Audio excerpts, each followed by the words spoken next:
So thanks for being here. My name's Dr. Clark. I'm the principal here at Yorktown. I'd like to welcome everyone to this year's Black History Month Assembly, Halls Hill, More Than a Neighborhood. The purpose of today's assembly is to honor and recognize our local Arlington history and the contributions of members of the Halls Hill community, a historically Black neighborhood here in the Yorktown district. By building a common understanding of the history of segregation in our own community, the desegregation of schools, and the many contributions of Black Arlingtonians to our community, we can all become more informed, empathetic, and aware of the society we live in today. We are fortunate to have a diverse learning community with a rich history. At Yorktown, we value our diversity, we practice inclusion, and seek equity in everything we do. We are better when we value each other for who we are and seek to broaden our understanding of one another. Today is but one step and a reminder that we should value diverse perspectives all year long. Students, we encourage you to lift up your voices and consider your story and how it relates to the ones you'll hear today.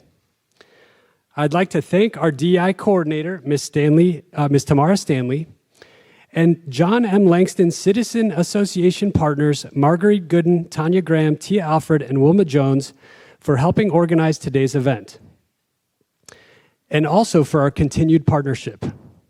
Thank you to our panelists for sharing your stories with us today. Also, thank you to our DEI office members who are with us today, Tyrone Bird, and members of the Office of Climate and Culture, Greatest White and Chip Bonar. And a special thanks to Fire Station 8 members in the back. Everybody say hi. Thanks for being here today and for keeping us safe every day.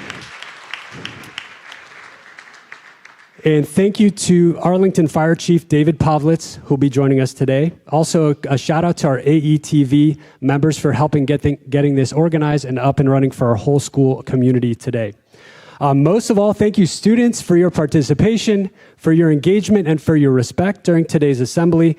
Really appreciate you and being part of this today. Now I'd like to pass it to Yorktown student Jordan Ebiquo and Miss Stanley. Thank you.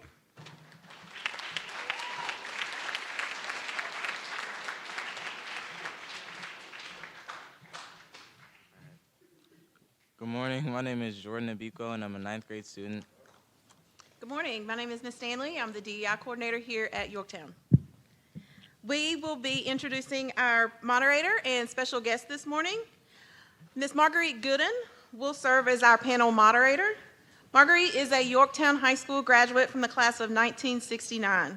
She was one of the first Black Yorktown graduates.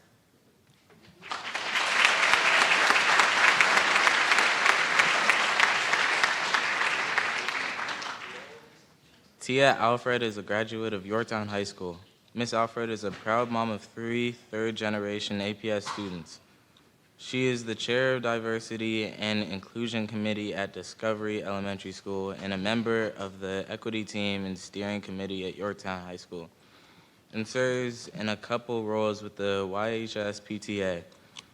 Miss Alfred is currently the Education Committee Chair for the NAACP Arlington branch.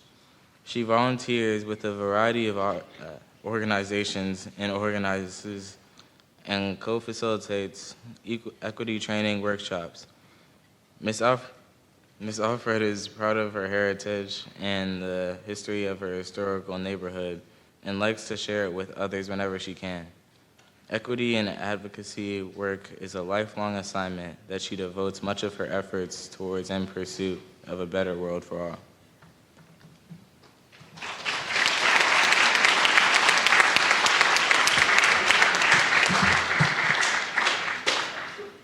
Kitty Clark Stevenson is a human resources management professional with over 50 years of experience in the fields of mid and senior level management and human resources management.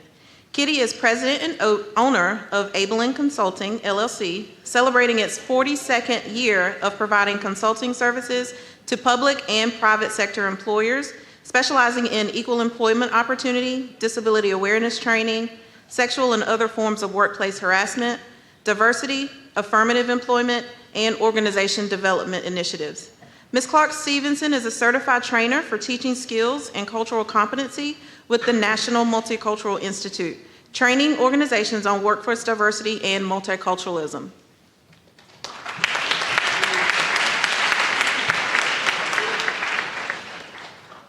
Wilma Jones is an author, speaker, civic activist, community leader, local historian, IT professional, and the CEO of Wilma J. LLC, a business consulting company. She has 2 sons, one of whom is a YHS alumni.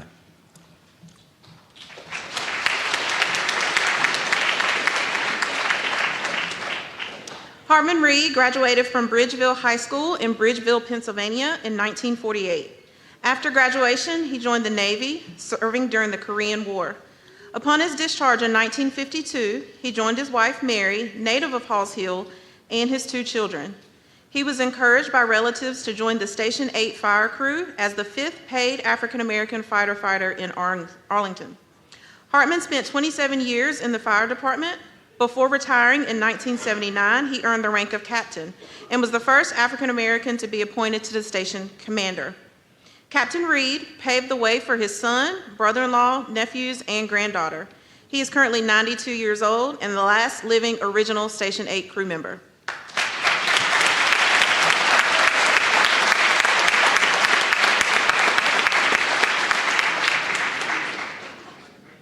Stephen Smith has been with the Alexandria Fire Department since 2012. Since October 2020, Lieutenant Smith has served as the department's community outreach coordinator, where he has continued the Community Fire Academy on a virtual platform to engage community members, assisted with recruitment efforts, and shared his skills and knowledge in the beginning stages of developing an ad hoc committee for renaming the organization. Prior to joining the fire department, Lieutenant Smith served as an employee relations specialist for the U.S. Customs and Border Protection. He is a 2006 graduate of Yorktown High School. He earned a bachelor's degree in communications in 2011. Lieutenant Smith is currently working to earn a master's degree in emergency management and completing paramedic training.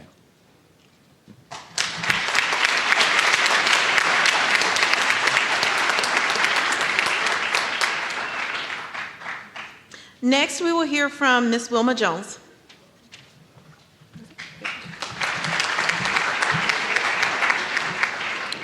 Good morning, Yorktown. As many times as I have been here when my son, y'all probably don't know him because he graduated in 2016, but this is the first time I've ever been in this room. So it's very impressive. And I love the name of your session because my book is called My Halls Hill Family, More Than a Neighborhood. So I guess like y'all, like my tagline, because it really was more than a neighborhood. And in some ways it still is now. The neighborhood began in 1850 when a man by the name of Basil Hall purchased 5,000 acres, 127 acres of property for $5,000, which is now Halls Hill Highview Park. In the Civil War, when that began in 1861, the federal government basically took over Arlington County, which was a part of DC at that time, it had just become back a part of Arlington. Until 1847, it was actually a part of DC. And they built all of these forts, like Fort Bernard and Fort Myer and all those places in order to protect DC from the Confederates. So Basil Hall lost his property, and they took it over and basically made it a Union encampment. In 1865, when the war was over, he was able to get his property back, and he then began to sell portions of the property. He tried to sell it all in one piece as late as 1872, but he was unable to do that. But he was extremely racist. He was very cruel to his slaves, and then when he had black people working for him as laborers after the Civil War, it was well known that he was not a very nice man. So he finally, when he had money problems, had to start selling to black people. And the first black people to purchase property from him was in 1881. So from that time on, pretty much, black people inhabited Halls Hill, although they didn't own it all. Many times, white people owned it and rented to black people. The early time in Halls Hill, there were some foundational organizations that were established, and many of them are still in existence today.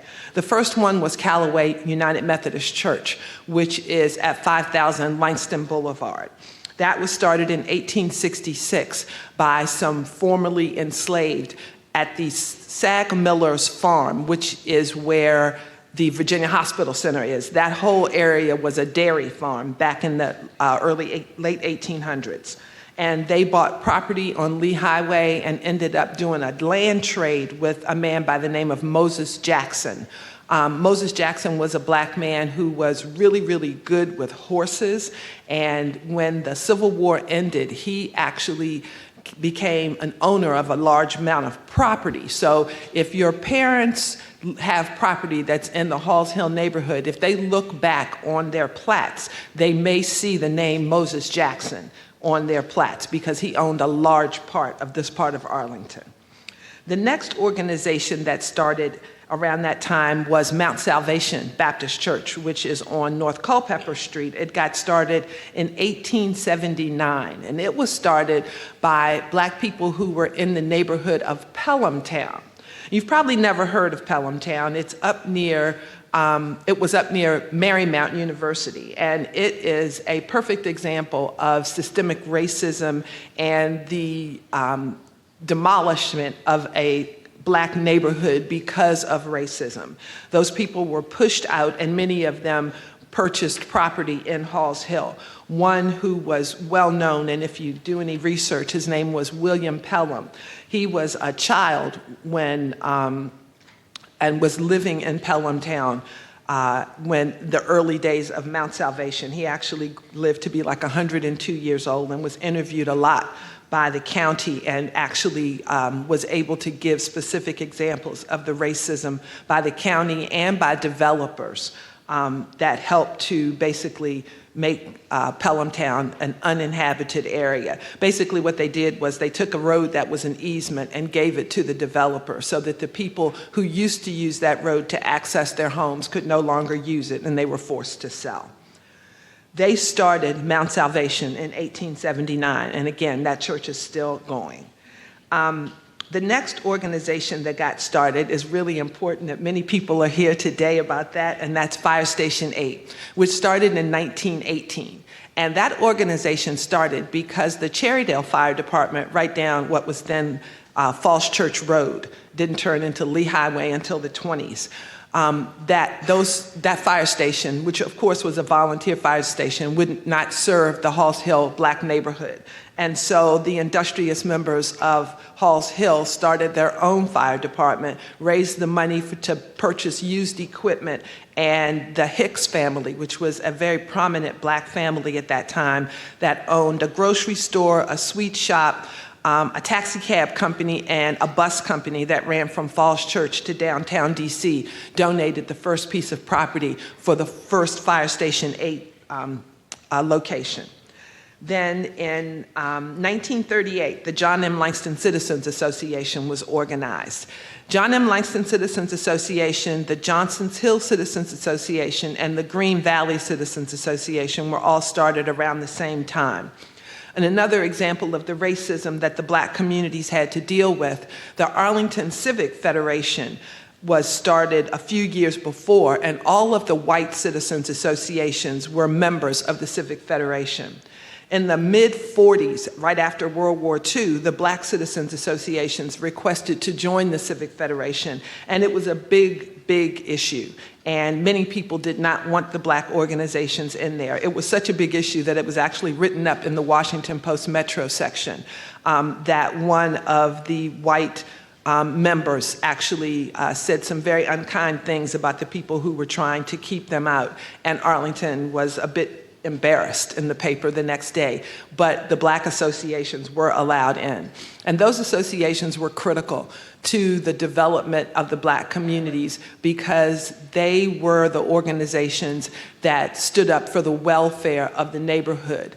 And so the reason that a lot of things happened were because of the Citizens Association.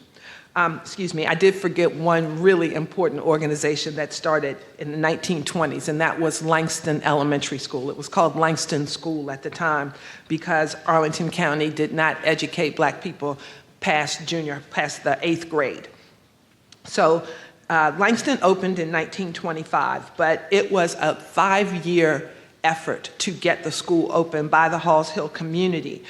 Previous to that, there had been only a 2-room school called the Sumner School. It was overcrowded, and actually Mount Salvation was the location for some of the courses because they couldn't fit all the children in the Sumner School. The Halls Hill residents found out about an organization called the Rosenwald Fund, which was started by Julius Rosenwald, who was the president of Sears Roebuck, and Booker T. Washington, the president of Tuskegee Institute. They came together and started a foundation to create schools in the formerly southern states where the white governments did not want to fund black schools. And what they did was they worked with the black communities. The black communities had to come up with money. Halls Hill's residents came up with $500, and Arlington County government had to agree to staff and operate the schools after the school building was built. And that's how Langston School was built in the Halls Hill neighborhood in 1925. And there was a really important organization that supported all of these that is no longer. It's called the Odd Fellows Lodge, and they had Odd Fellows in Johnson's Hill, in Green Valley, and in Halls Hill. And the largest one was actually where the Sheraton Hotel is right now on Columbia Pike, right near Johnson's Hill. Halls Hill was a very important neighborhood to Arlington, but it became important to the state of Virginia and actually around the world on February 2nd, 1959, when 4 children from that neighborhood, 2 of whom went to Mount Salvation and 2 of whom went to Callaway, became the first to desegregate schools in the state of Virginia when they went to Stratford Junior High School. Those 4 children were Gloria Thompson, Lance Newman, Ronald Deskins, and one was my brother, Michael Jones. So that made Arlington kind of on the map, although Norfolk, Virginia had 17 black students who integrated 15 minutes later, but 15 minutes later was 15 minutes later. So Arlington is the one that everyone knows. And a person who was really important as a civic activist at that time and even later was Mrs. Dorothy Hahn, whose name now stands at what used to be Stratford Junior High School. So very proud to be a part of a community that is righting the wrongs that have done in history by making that important location basically a testament to the desegregation efforts. And the black people in Green Valley and Johnson's Hill and Halls Hill were all a part of moving for the desegregation. If you look on the lawsuit of the plaintiffs, those black children, there were 28 of them, came from all 3 neighborhoods. And just as an FYI, in the early 1900s, the black population in Arlington was 30%. There was a real effort done in the early 1900s. I know you probably heard of Jim Crow, massive resistance, which started a little later. But legal segregation was the law in Virginia from 1912 to 1917. There were legal structural racism that began at that time, the real estate codes and the like. That's the reason that Halls Hill has the segregation walls, so that developers who were building Woodlawn Village and the other areas up Glebe Road that backed onto the Halls Hill neighborhood were able to have 6 and 7 foot fences. So there were over 12 black neighborhoods and enclaves at that time, but by the end of Jim Crow, there were only 3 black neighborhoods. And the reason that those black neighborhoods are still considered historically black now is because of those civic associations, because in the late 1960s, and early 1970s, they took advantage of the program called the Neighborhood Conservation Program, and basically established a flag in those neighborhoods by documenting the history of the neighborhood, the residents, the important facets of that neighborhood, so that unlike many of the neighborhoods, because Arlington wasn't unique, there were Black neighborhoods in Alexandria, in Fairfax, and Falls Church, and in many of those areas, those neighborhoods are not remembered. And so we're very appreciative of the people who came before us in the John M. Langston Civic Association for doing that important work and having it recognized by the county board so that our neighborhood will forever be known as Halls Hill Highview Park, the historically Black neighborhood. Thank you.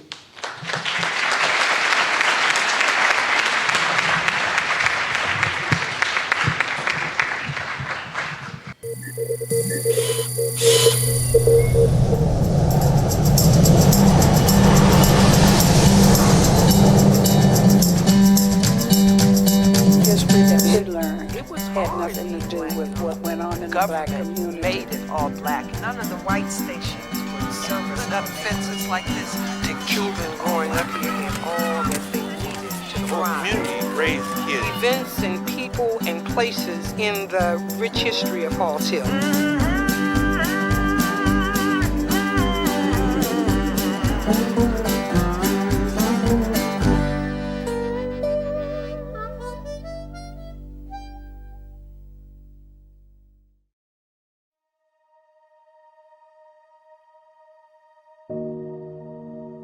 This area behind us used to be a heavily wooded area. It was full of fruit trees, and there was a creek, and it was the egress for people that lived in this part of the community. People used to go through the woods to get to places that they needed to access. And then, of course, in the 30s, a subdevelopment was built, which are these homes that are here now.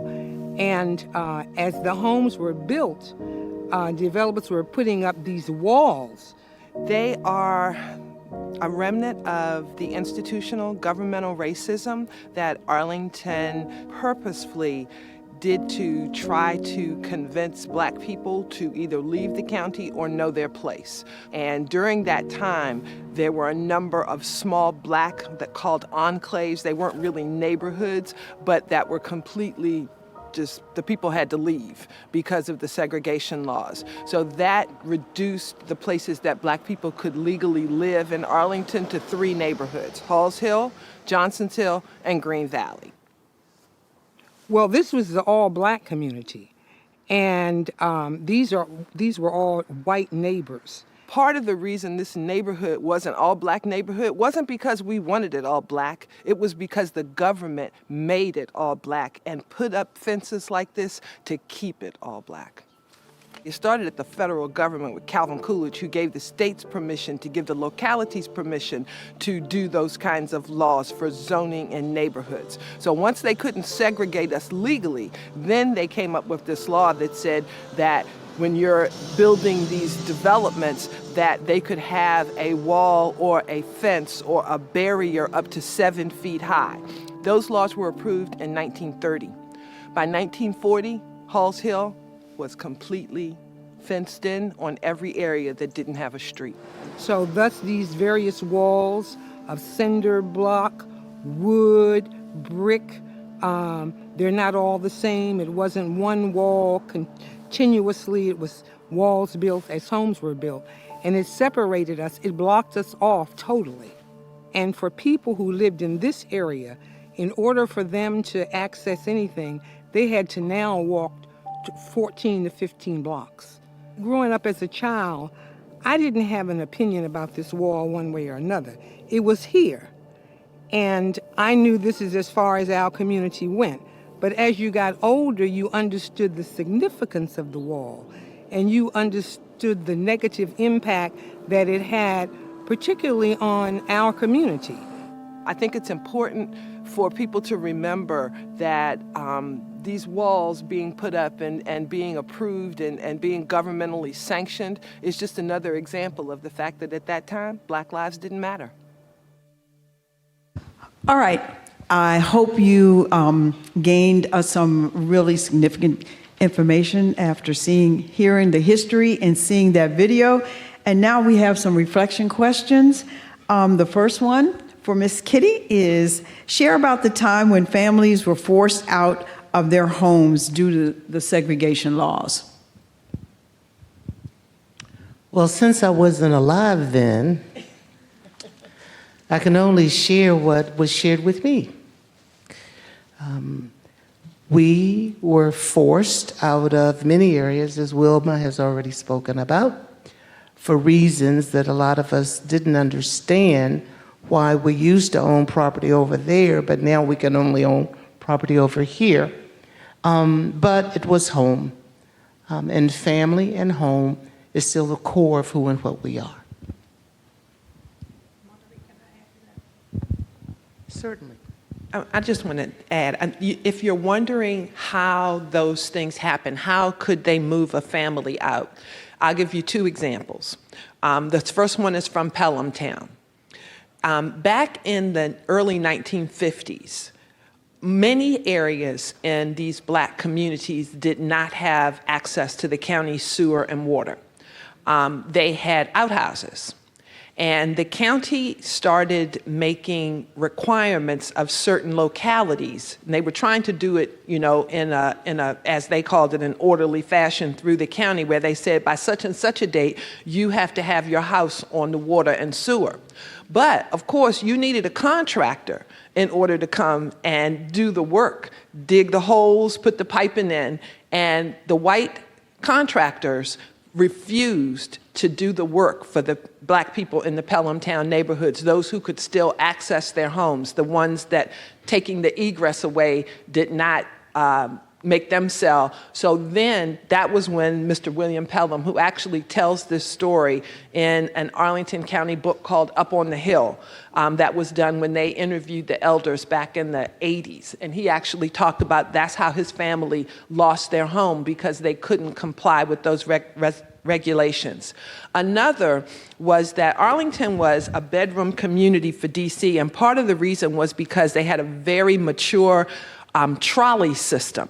And what happened in one of the black neighborhoods was that when the people left the neighborhood on Sunday to go to Halls Hill to go to church, one of the families came back and their house was burned to the ground. So after that, they had to start leaving a person in the neighborhood to kind of patrol during church services, because they were afraid that that would continue to happen. And they did have times when they had to have people come and help put out those fires in the early 1900s. This is before Fire Station 8.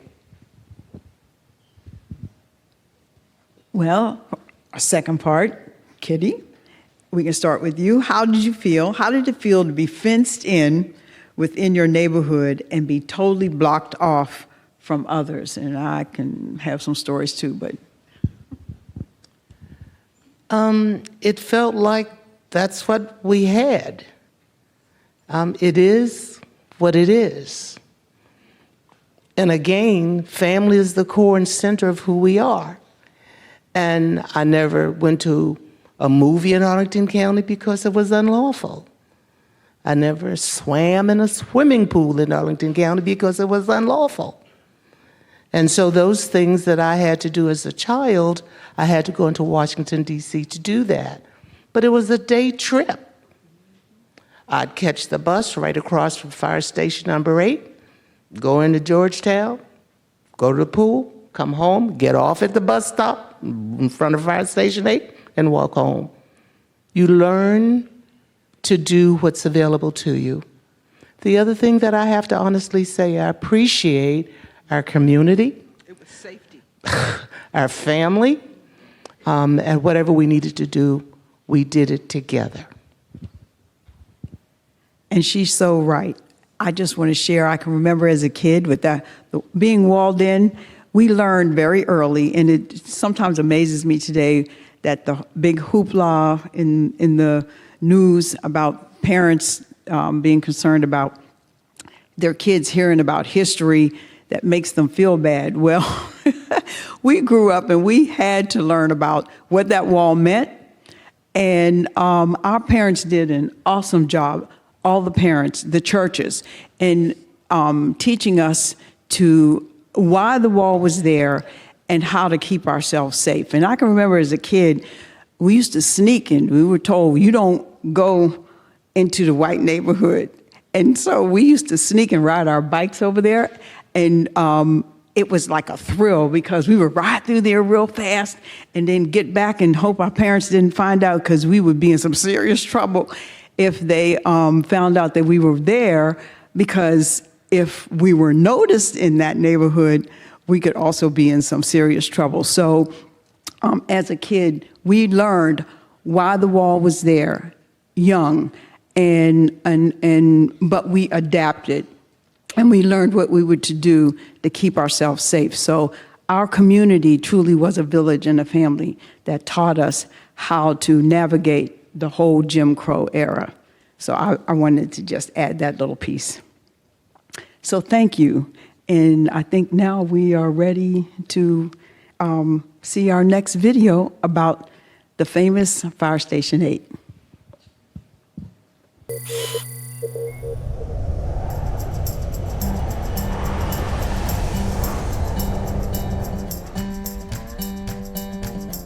History that we learned had nothing to do with what went on in the black community. Made it all black. None of the white stations would service up fences like this to children growing up here and all that they needed to thrive. Community raised kids. Events and people and places in the rich history of Halls Hill.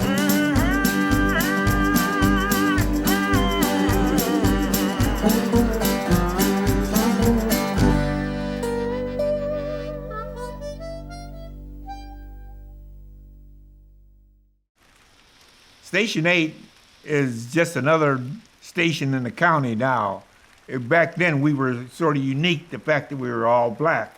And the one thing about firemen, you seldom hear anybody say they dislike firemen, because when you call a fireman, he's coming to help you. I grew up with my dad being a firefighter. It kind of came about from Halls Hill Volunteer Fire Department.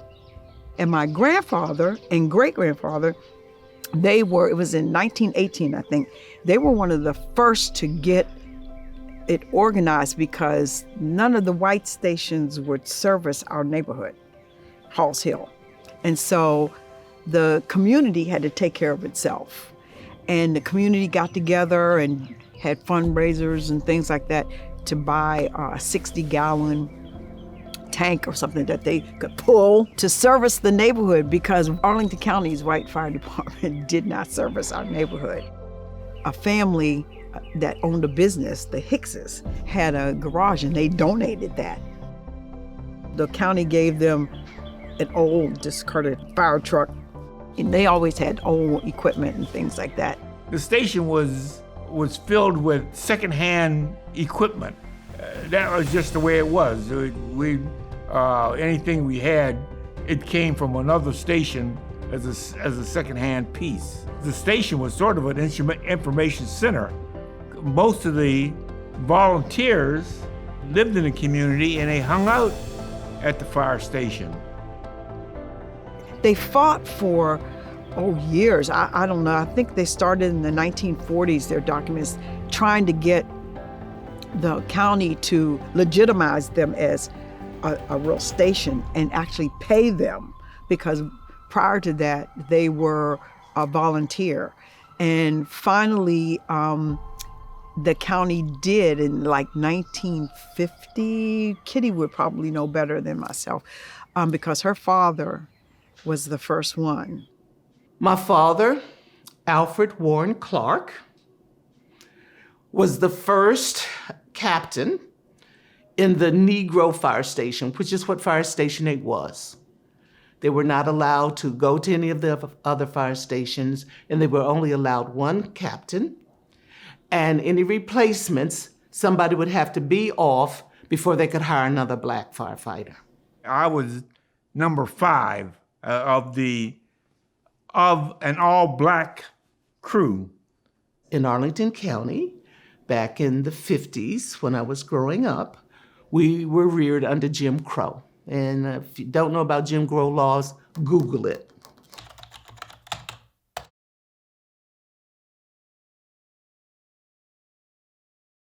They weren't allowed to use the dishes. They weren't allowed to drink out of the cups. They weren't allowed to sleep on the bunks. And some of the firefighters, I know you all know by now that there are only a few are left that are presently alive, but they would have to sleep on the hoses because they weren't allowed to sleep in the beds.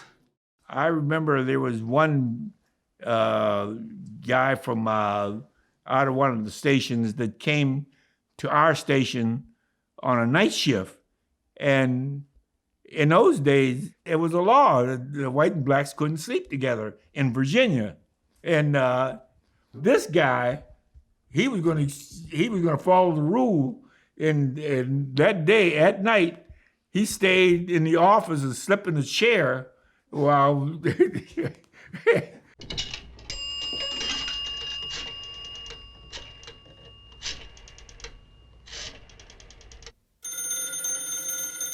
The thing about the phone at fire station number 8, the county didn't give them a phone. So again, the Women's Auxiliary and the association got together and got a payphone put there in the fire station. And the way the relay system worked, if the firefighters were calling home, all of us knew you had to let your phone ring at least 3 times before you could answer the phone. If it went to a 4th ring, it was not the fire station. If it was the 3 rings, you'd wait until it would stop, and then you'd call the fire station. And whoever it was would pick it up, and they'd get their dime back, okay? To this day, I don't answer a phone until it gets to the 4th ring or longer. Station 8 fire station, that fire station became like a hub in our neighborhood. And the men they hired, eventually there were 14 of them hired because they went to 3 shifts. And they still had volunteers. A lot of the guys were still there volunteering. This is in the 1950s. But it was like family. Not all of the originals were from Halls Hill, a majority, but they represented all 3 of the black neighborhoods: Johnson Hill, Green Valley, Halls Hill. Station 8 firefighters, even if they didn't live in the neighborhood, they were so much a part of Arlington's black communities. We saw them everywhere in leadership positions. I found that being a fireman in Arlington at Station 8, the community was looked up to you. We were, I guess you could say, we were something. Again, Fire Station 8 was that safe place. So even if you got chased, you could always get to the fire station. There would always be somebody that would be able to take you in and protect you. Call your parents and let you know Kitty's safe. She's here at the fire station. What do you want me to do? You want us to bring her home? Oh, we'll come get her, thanks. Just need to know she's safe.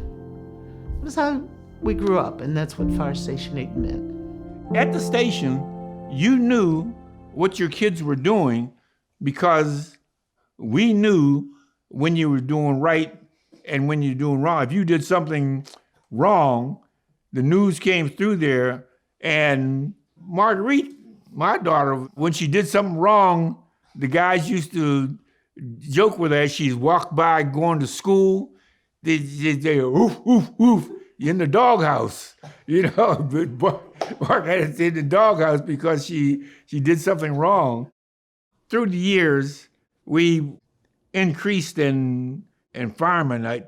Like I said, I was number 5 of the blacks, and before they built the new station, there was about 14 of us on the roster.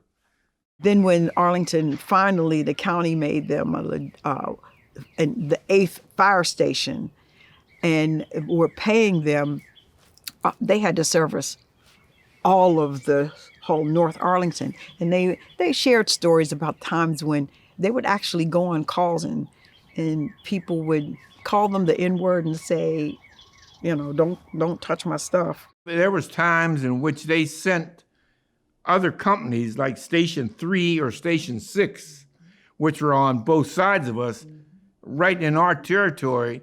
But there was one day, George Lincoln Rockwell came by the fire station, and he came to us to have us move to Africa, and they was going to give us a plot of land and $10,000. And he said, if you don't go, I'm going to send you. These men, we never knew what they experienced because they never talked about it. But in the early 60s, they kind of moved in the direction within the paid firefighters to start having them go into the other stations. One thing about Arlington County, they were very progressive. Arlington was the first county south of the Mason-Dixon line to integrate, to hire black firemen. It's home, it's safe, always protected, always cared for. If you got into trouble, you were in trouble with Station 8. My son followed me in the department. He came on in '74, and he retired as I did as a captain. And now I've got a granddaughter who is in fire school at the present time. My dad is ecstatic because his granddaughter, my sister's daughter, Leah Martinez, is right now a firefighter cadet. And I'm very proud to say that I have three generations that served Arlington County Fire Department. I'm quite proud of her. And she said, the legacy will continue, but it's a woman. I was like, that's the difference. That's the new day. Arlington County was good to my dad in so many ways. And he and the men of Fire Station number 8 had to learn to survive with honor, pride, integrity, and professionalism above everything else. And that was the standard that they really set.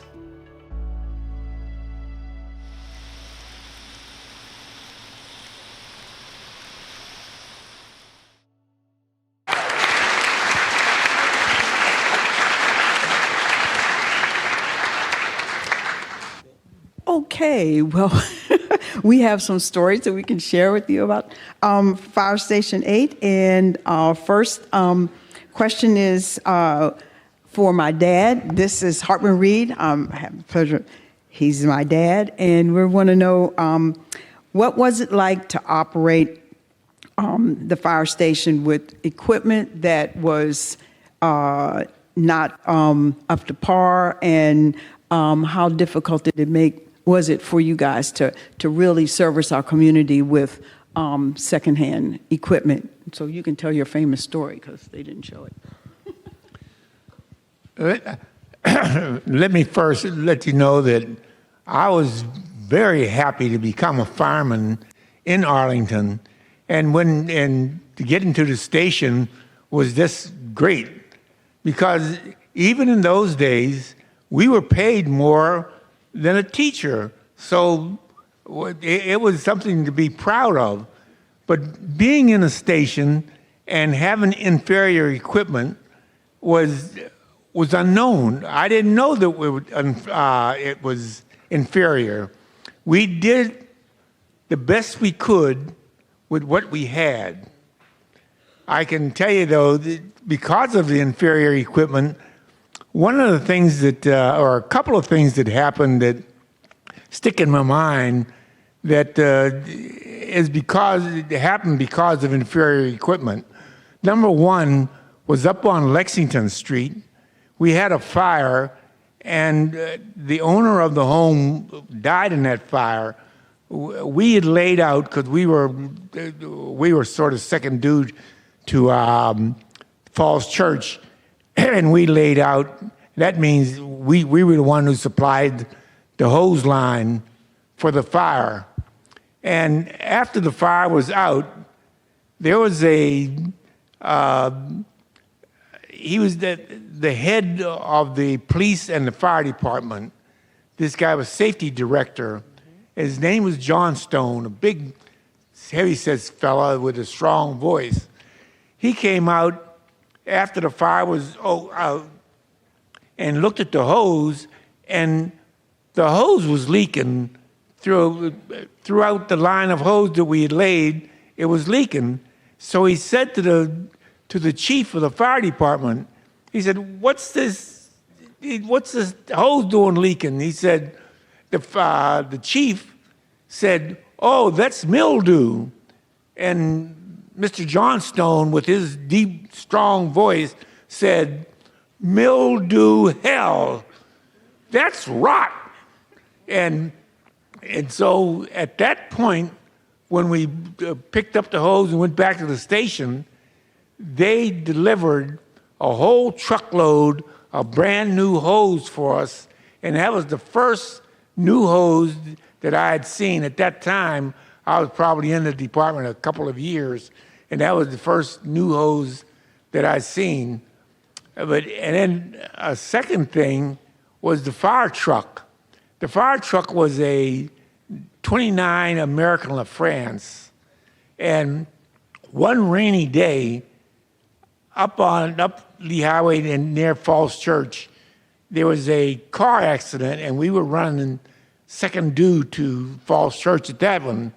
And when we got at the top of the hill at Roosevelt Street, heading down toward Sycamore, it was downhill. The water had got on the brake shoes. It sprayed up on the brake shoes, and we had the siren going and everything. And because of everything, even the electricity was being taken away, and the lights and the siren would get limited. And going down the hill, we started to apply the brakes, and because of the wet brake shoes, the fire truck wouldn't slow down. And it got to a point where near the bottom of the hill, I'm standing up in the seat, and while my driver is trying to slow down the vehicle, I'm up there waving my hand to the people, "Get out of the way, get out of the way." And we just happened to be able to stop the vehicle in time to keep from getting into an accident.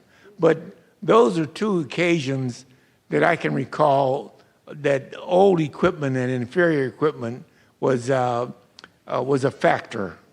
But otherwise, as I said, we tried to make do with what we had, and I don't know if we were the only station in Arlington that had that problem, but I knew it to be a problem in later in life. I knew it to be quite a problem in Fire Station 8. Thank you.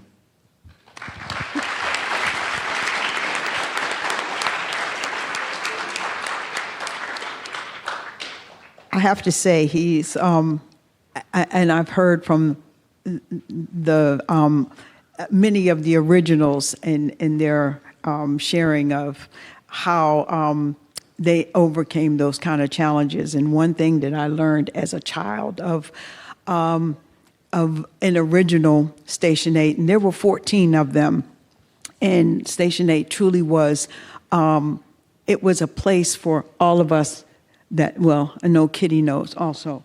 And it was like a second home. And so they taught us to persevere, to do things that might seem hard, but you do it anyway, but you do it with integrity and honor and respect. And as he said, they made lemonade out of lemons in many different ways. And that's one of the legacies that they shared with those of us that came up under the original Fire Station 8 firefighters. As you can see, Station 8 in the Halls Hill community has quite a legacy. And now in this part of the program, you're going to get to hear from those that have been produced out of that legacy. And I'm going to take the honor of recognizing before Stephen and Tia get to share their experiences as Yorktown graduates. But I'm going to recognize, first of all, Stephen's grandfather is the last living original Station 8 volunteer, Mr. Smitty. So I want to recognize him for that. And yes.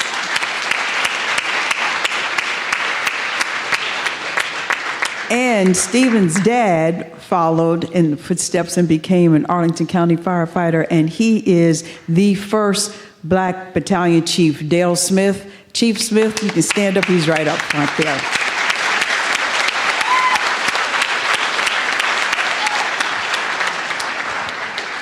And so now we will have a chance, and I'd also like to just throw in that I didn't say that in the beginning, that not only did I graduate from Yorktown, but I had two children.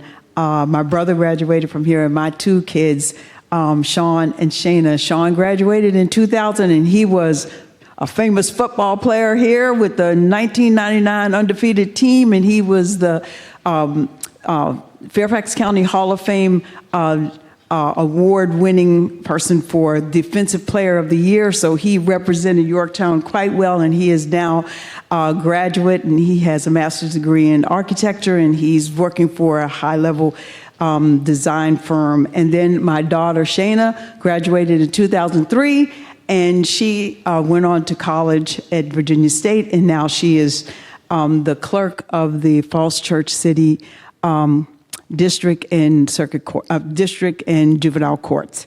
So I wanted to throw that in because they are also part of the Halls Hill legacy that has graduated from Yorktown. And at this time, we'll have Tia and Stephen share more about, as a graduate of Yorktown High School, share about your connection to Halls Hill, the impact it has made on you, and or memorable experiences during your time as a Yorktown student.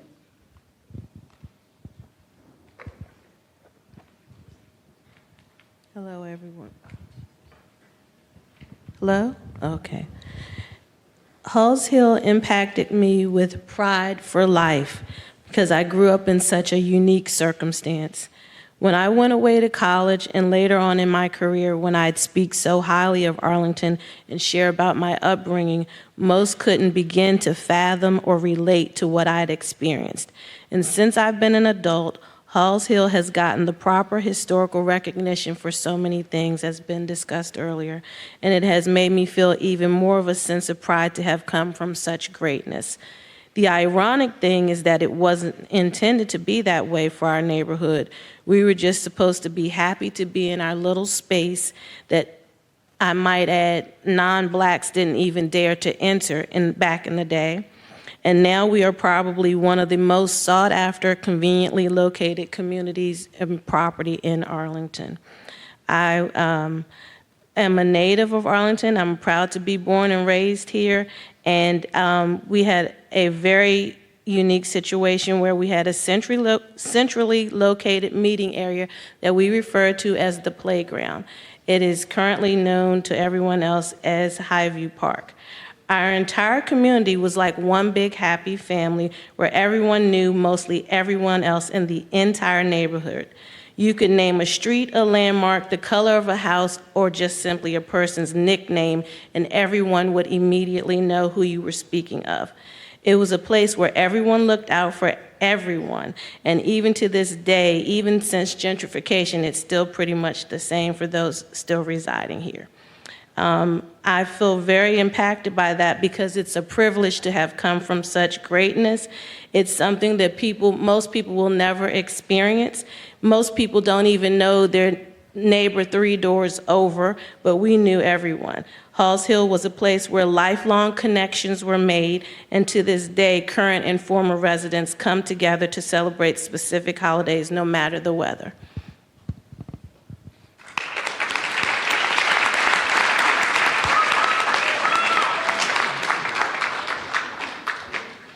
That was really good, wasn't it?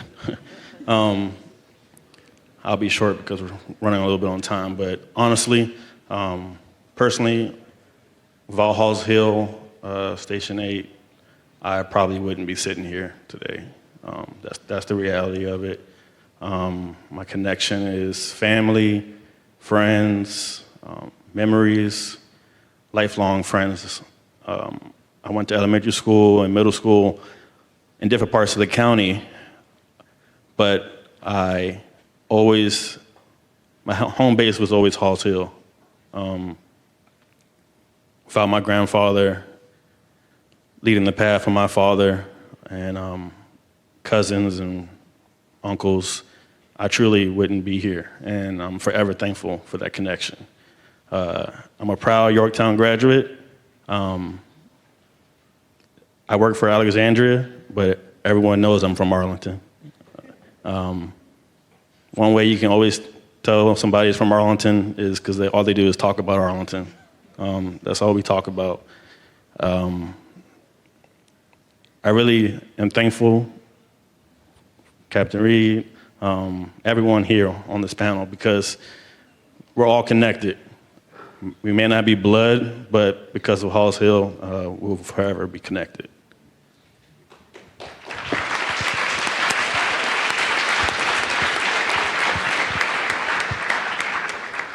So what advice might you share with the students here to encourage them to leave a mark on their community, especially if you're living in Halls Hill? Take a moral inventory and think about how you treat others.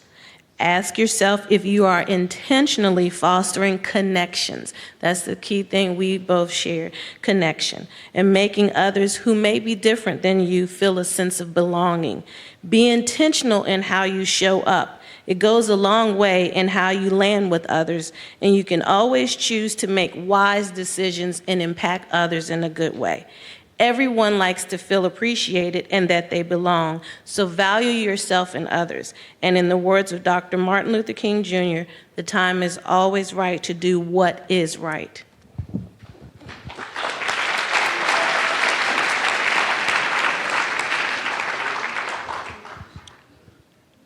So I thought about this a lot. What good advice I can give you all. Pretty much from kindergarten to up now, people have been telling you to dream, right? To have a dream and dream big. But what I was taught at Yorktown, which has stuck with me, is you can dream, but you got to have a plan, okay? You got to write that dream on paper. Take action on it, otherwise it's still a dream, okay? We have comfort zones, right? The thing is, you can't grow within your comfort zone. You have to step out of that comfort zone. A lot of you are thinking about your future and what you're going to do, and thinking about college, and soon you'll be getting acceptance letters, and eventually some things are going to come back to you that look like failure, okay? Understand that failure is not fatal, all right? It's just one step. There will be success and there will be hard times. Keep working. I encourage everyone here to make an impact in the community, but go away, learn some things, and come back and invest in Arlington, okay? This is where your roots are. Representation matters. And shameless plug, being a firefighter is great, okay? It's my way of investing back in the Arlington and Alexandria community, and I encourage everyone to do the same.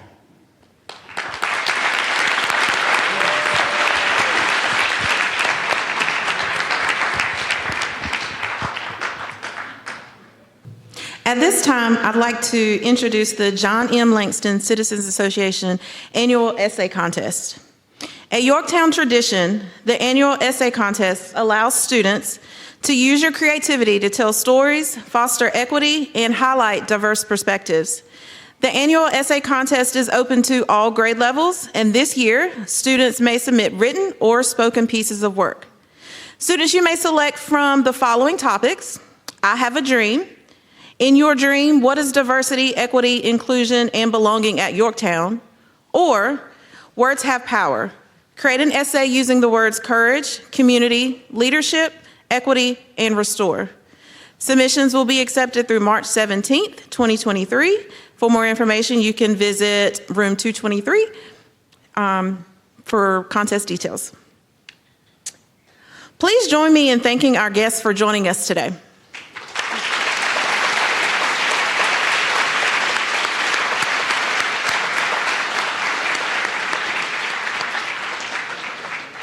Thank you for sharing your stories of courage, wisdom, and hope for our current and future generations. We know your time is precious, and we are immensely grateful to have you spend time with us today. Thank you also to our student volunteers, Yorktown administration, and AETV for making this program possible. Lastly, thank you to Yorktown students and staff for your attention. We hope you walk away having learned more about our local history while feeling empowered to impact change within the community. Students, please use the QR code on the screen to share your feedback about today's program. Our panelists will be available following the program if you'd like to meet or ask questions. We also have some copies available of Ms. Jones's book, Hall's Hill. At the bell, students, you will report to your fourth period class. Have a wonderful day, Yorktown.